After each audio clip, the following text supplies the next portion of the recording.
Bonsoir à tous, merci de nous rejoindre sur Monaco Info pour un nouveau JT que nous ouvrirons ce dimanche sur une victoire. La Roca Team est championne de France, les Monégasques n'ont pas lâché l'affaire face au Mans. C'était hier, c'est le 3e trophée que remporte l'équipe cette saison. Retour sur la soirée dès le début de ce journal avec nos correspondants à Paris avant d'évoquer les autres résultats sportifs du week-end. Fin du Grand Prix historique, une très belle édition marquée par une fréquentation exceptionnelle, 80% de taux de remplissage des tribunes et la présence de belles figures de la F1. Ce soir, portrait de deux Monégasques, Frédéric Lajoux et Fabrice Notari. Le Métropole Monte-Carlo a un nouveau directeur général, Klaus Kabelitz, passé par le grand Kensington Hotel de Londres, succède à Serge Ethuin après 10 ans aux commandes du Palace monégasque. Le nouveau directeur nous a accordé un entretien. Et puis de l'art pour terminer ce journal, une nouvelle galerie vient d'ouvrir ses portes au cœur de Monte-Carlo et c'est un grand collectionneur qui signe cette adresse, Cesare Lamprenti. Mais avant de revenir sur la victoire de la Roca Team en Coupe de France, cette dépêche officielle du Palais Princier qui nous est parvenue il y a quelques minutes, le prince souverain a tenu à adresser un message au président des États-Unis, Donald Trump, à sa femme Melania et à leurs convives après l'attaque armée survenue hier soir lors du gala annuel des correspondants organisé à Washington. Le prince Albert II a fait savoir son soulagement en apprenant qu'aucune victime n'était à déplorer. Au nom de la communauté monégasque, de la princesse Charlène et de ma famille, je vous adresse ainsi qu'à votre épouse et au peuple américain l'expression de notre solidarité, a-t-il conclu son communiqué. C'est donc l'actualité sportive du jour. La Roca Team a remporté la Coupe de France de basket hier à Paris face au Mans sur un score final de 87-83. C'est le 3e trophée raflé cette saison par les Monégasques après la Leaders Cup et la Super Coupe, dont les 2 finales les avaient d'ailleurs aussi opposées au Mans. Mais si lors des dernières confrontations, Monaco avait aisément pris le dessus, le match d'hier a été bien plus serré. Nos correspondants ont suivi la rencontre. Résumé signé Justin Adel et Jérémy Henry. Après la victoire face à Barcelone vendredi soir, la Roca Team enchaîne. La fatigue se fait sentir dès les premières minutes de la rencontre. Face à une très bonne défense du Mans, les Monégasques sont contraints d'utiliser le tir à 3 points. Les échecs sont nombreux en première période, les deux équipes sont imprécises face au panier. Monaco s'en sort mieux et parvient à prendre le large avant la mi-temps avec 45 points contre 29 et 2 cartons plus ou moins compliqués. On savait que ça allait pas être un match facile, une finale comme je l'ai dit, ça va être la bagarre avant tout. On savait que le Mans ils allaient venir armés, ça fait peut-être 2 semaines qu'ils préparent un match comme ça. Nous on a à peine eu le temps de vraiment le préparer, donc on savait que ça allait être compliqué, mais on a l'habitude de les jouer, donc c'est un peu l'avantage. On a joué plusieurs fois cette année dans plusieurs finales, donc c'est un peu l'avantage et donc on connaît les joueurs, on connaît ces joueurs, on sait ce qu'on a à faire. Le travail, Monaco l'a fait jusqu'au bout et l'expérience a notamment permis à la Roca Team de garder son sang-froid en partie lorsque le Mans parvient à revenir au score à 6 minutes de la fin. À ce moment-là, une finale digne de ce nom démarre. Les deux équipes vont se rendre coup pour coup. Au cœur de ces échanges, des lancers francs, base du basket et éléments clés de cette rencontre, 48 ont été tentés dans le match. La dernière minute est même décisive. Elle permet à Monaco d'assurer sa victoire 87-83 face à des supporters heureux. Exceptionnel, comme d'habitude d'ailleurs. Ils nous ont fait quand même très peur sur la fin du match. Et Daguemonegou. Allez! Même si cette rencontre n'a pas été simple, elle reste très satisfaisante pour le groupe. Je ne sais pas si c'était de plus belle de manière, mais encore, c'était une victoire pour le trophée, donc c'était vraiment important pour le club et pour tout le monde sur l'équipe d'avoir à garder cette confiance contre le Mans et juste en basket en général. Face à l'enchaînement des matchs, cette victoire, l'entraîneur monégasque la doit à toute une équipe, bien au-delà des joueurs sur le banc. I would say this is not only victory of the bench, this is victory of the whole organization, because there's so many people behind who you don't see. Physios. Can you imagine how much work they did just to prepare the players from yesterday to today and for yesterday game, for this week, let's say. And they've been doing this consistently these 2 months. So this is physios. There is people who's working in an office for players to feel comfortable and to be focused only on the basketball.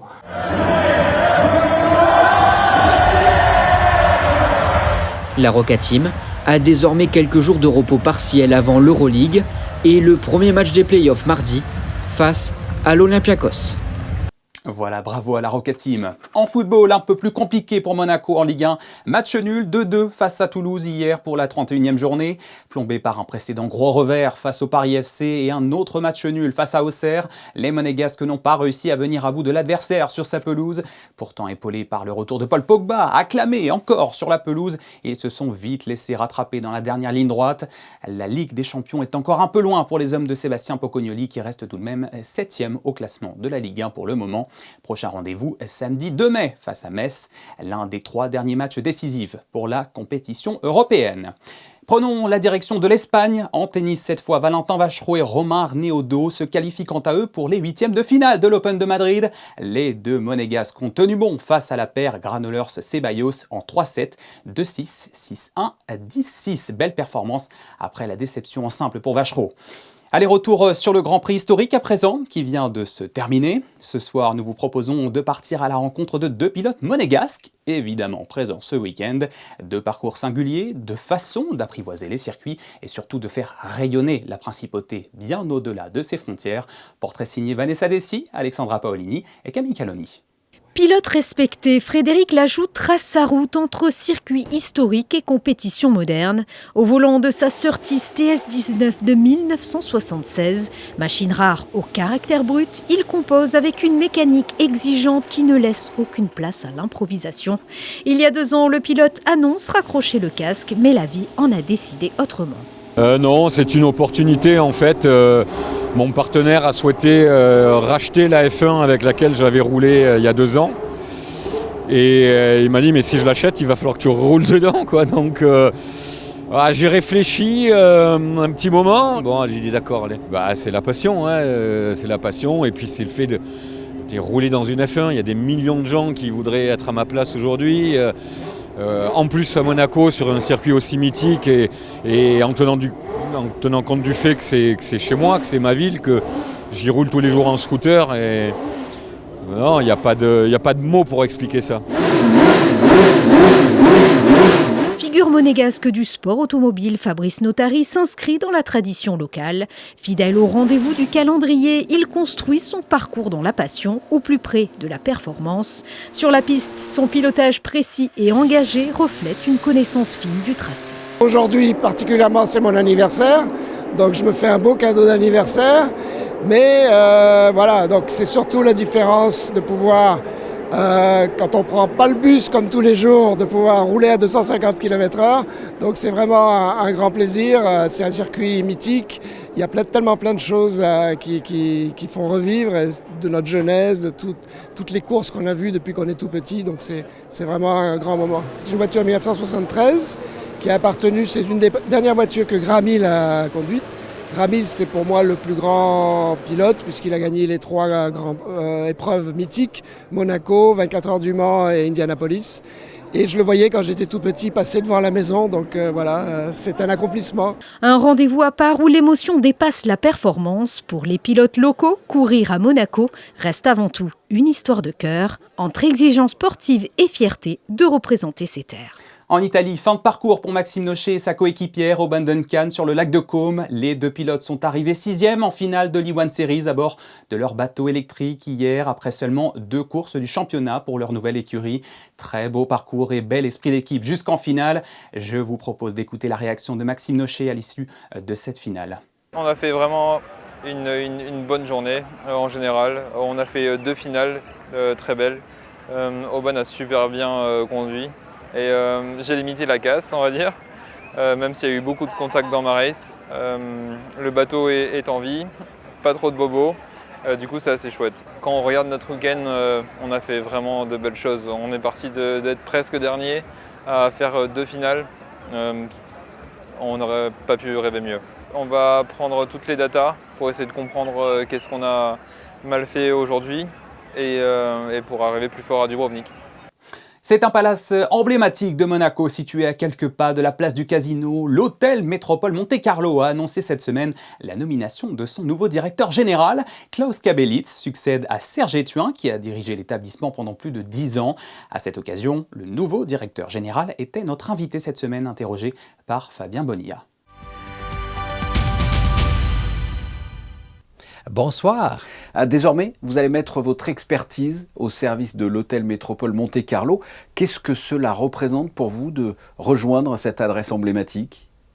Oh là là, c'est une grande question. Tellement des très bonnes choses sur l'hôtel Métropole. Je l'avais toujours admiré d'une distance. C'est surtout le personnel qui offre un tel service incroyable de qui beaucoup des clients m'en ont parlé. Et aussi la restauration de l'hôtel qui est très connue, le spa qui maintenant est géré par Garlin et les autres espaces juste avant. Alors il y a tellement des choses. Comment l'opportunité est-elle née ? Comment vous avez connu cet hôtel ? Alors, ça a déjà commencé il y a 11 ans. J'ai visité la famille Boustani en 2015 en quittant Genève, mais malheureusement, à ce moment-là, pour des raisons familières, il fallait que j'accepte un poste à Londres. Et maintenant, c'est voilà, un peu le fin d'une histoire, d'une très bonne histoire. Vous succédez donc à Serge Étuin, qui a dirigé l'établissement pendant plus de 10 ans. Quelle a été la nature de vos échanges ? Ah, d'accord. Serge et moi, c'est des très bons copains depuis beaucoup des années. On travaillait ensemble à Paris. Et après, on est restés des bons amis. J'ai visité ses hôtels. Il est venu visiter les miennes. On s'est rencontrés pendant les grands congrès internationaux des agences de voyage et des hôtelières. Et là, maintenant, c'est vraiment un honneur pour moi de lui remplacer ici et de continuer son travail. Qu'est-ce que vous allez garder comme souvenir ou comme constat concernant votre carrière jusqu'à présent ? Ce sont des destinations, des collaborations peut-être ? Alors, je pense que ça sont vraiment les collègues à moi que j'ai développés ou à qui j'ai assisté de développer leur carrière et qui maintenant, ils ont des postes très importants dans l'hôtellerie. Il y a un assistant manager à moi qui travaillait au Four Seasons de Londres et il est devenu le président pour Four Seasons au Moyen-Orient, Europe et en Afrique. Un autre avec qui je travaillais à Berlin, qui est devenu directeur général de la Villa d'Este et qui maintenant s'en occupe des hôtels Corinthia à Rome. Il y a beaucoup des collègues qui vraiment ont développé leur carrière et je suis fier que je pouvais leur aider. Depuis septembre 2024, vous occupiez les fonctions de directeur général de l'hôtel Kensington de Londres. Vous avez participé à son développement. Désormais, quelles sont vos ambitions avec l'hôtel Métropole ? Je me réjouis déjà de travailler avec cette équipe excellente qui m'ont donné un bienvenu très, très chaleureux, de développer ce qu'il existe déjà, les Metropole Moods, les moments du Métropole, cet service très personnalisé pour vraiment prendre soin des clients, pour donner une opportunité à tout le monde d'être innovatif. Klaus Kabelitz, merci d'avoir répondu à nos questions et bienvenue en Principauté. Merci à vous. Une nouvelle galerie d'art vient d'ouvrir ses portes dans le quartier de Monte-Carlo. Baptisée Art for Fine Art Lampronti, elle porte le nom de son fondateur, Cesare Lampronti, l'antiquaire et collectionneur de renommée internationale spécialisé dans les œuvres anciennes, comme l'étaient son père et son grand-père avant lui. L'expert nous a présenté les œuvres actuellement exposées. Écoutez-le au micro de Sarah Nkari. Questa mostra è più orientata verso il vedutismo, in quanto ci sono 4 dipinti di Canaletto, un dipinto di Bellotto, di Guardi, di tutti i Van Vittel, Pannini, e però ho portato anche 3-4 quadri del Seicento abbastanza significativi come un Guido Reni, un Cagnacci, un Passerotti, insomma ho portato qualcosa che penso che possa assomigliare a quella che è la mia attività. Et sachez que Cesare Lampronti sera présent parmi les exposants d'Art Monte-Carlo au salon qui se tiendra du 29 mars au 1er mai prochain au Grimaldi Forum. Restons dans l'art avec cette idée de sortie pour les prochains jours. Sabrina Viola expose en ce moment ses œuvres à l'Espace 22. Des œuvres colorées, je ne vous en dis pas plus, je vous laisse découvrir les images. Elles sont signées Alexandra Paolini et commentées par Sarah Nkari. Les éclats du silence, c'est le titre qu'a choisi Sabrina Viola pour sa première exposition à Monaco. L'artiste, originaire des Vosges, semble avoir eu plusieurs vies. Après une carrière dans le marketing digital, elle a troqué ses outils numériques pour les pinceaux il y a 10 ans. J'ai fait un petit atelier qui m'a m'a transcendée. Et du coup, je n'ai pas arrêté. En fait, je suis partie là-dedans. Et depuis 10 ans, j'arrête pas. J'ai vraiment eu un coup de cœur avec l'huile et les couleurs. Et je me suis dit, pourquoi pas. Et ça continue en fait. Et je n'arrive plus à m'arrêter. Aujourd'hui, elle est fière de présenter ses peintures en principauté, des œuvres abstraites qui respirent la liberté. J'aime vraiment une très grande que j'ai faite en haut qui s'appelle Les Gondoles de Venise. Qui a été ma première très très grande toile où j'ai passé énormément de temps dessus et où les couleurs me représentent moi en fait. Si vous aussi, vous avez eu un certain coup de cœur, sachez que ces tableaux sont disponibles à la vente à partir de 700 €. Pour les observer de plus près, rendez-vous à l'Espace 22 jusqu'au 5 mai. Au programme des Mardis du cinéma, l'Institut audiovisuel de Monaco projettera le 28 avril à 19 h au Théâtre des Variétés « Le mal n'existe pas » du réalisateur japonais Ryusuke Hamaguchi, un film de 2023 qui met en avant les secrets de la nature dans un esprit écologique et bercé de mystères. Vincent Vatrican, le directeur de l'Institut audiovisuel, en a dévoilé un peu plus à Fabien Bonilla. Écoutez. Vincent Vatrican, bonsoir. Bonsoir Fabien. Le mal n'existe pas, c'est un film japonais de 2023. De quoi parle ce film Et quelle est la fin?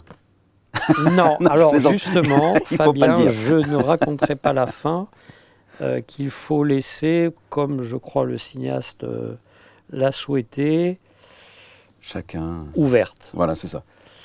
On va parler du début. De quoi parle le film? On va parler du début. L'histoire est en fait extrêmement simple. C'est l'histoire d'un village de quelques âmes coincés dans une forêt à quelques heures de Tokyo. Voilà, dimension campagnarde dans un cinéma de Ryusuke Hamaguchi qui est d'ordinaire plutôt en milieu urbain. Et ce village se voit proposer un beau jour d'accueillir non loin du cours d'eau qui le traverse un camping, mais un camping d'un genre nouveau. Oui. Un glamping. Un glamping. Contraction de glamour et camping. Ouais. On a du mal à comprendre ce que c'est que du camping glamour. Il faut venir voir le film. Et il faut en faire pour le découvrir. Cette scène est absolument séquence même, puisqu'elle est relativement longue. Et donc, deux communicants viennent présenter aux villageois ce nouveau concept.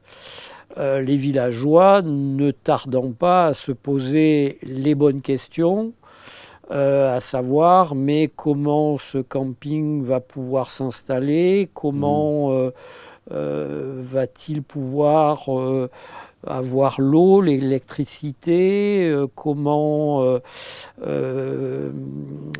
va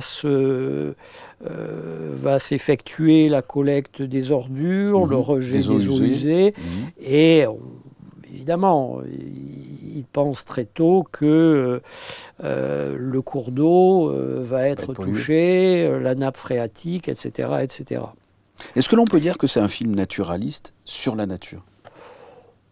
Alors, c'est une fable écologique, très ouvertement. Oui, l'écologie est au cœur de Absolument. l'histoire.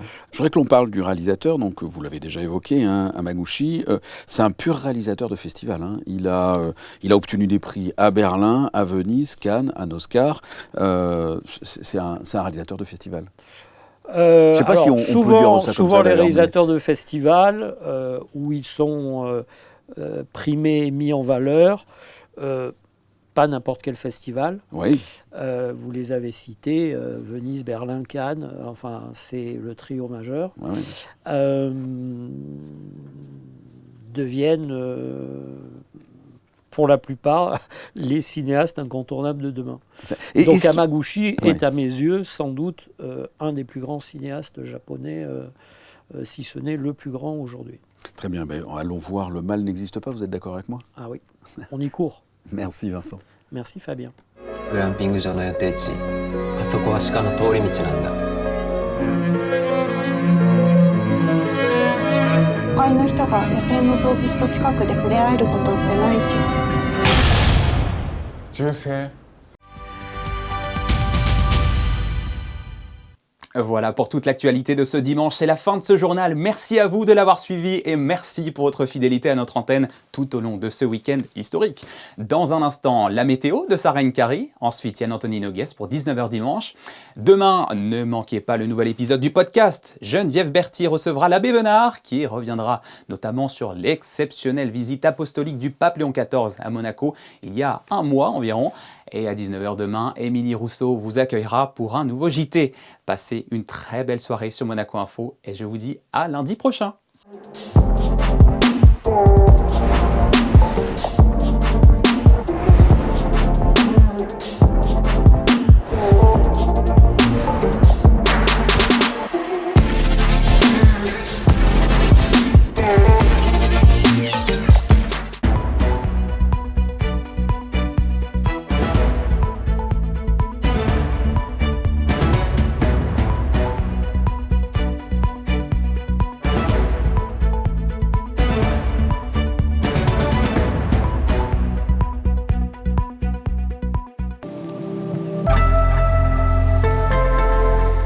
Bonsoir à toutes et à tous, j'espère que vous avez passé un agréable week-end malgré la grisaille.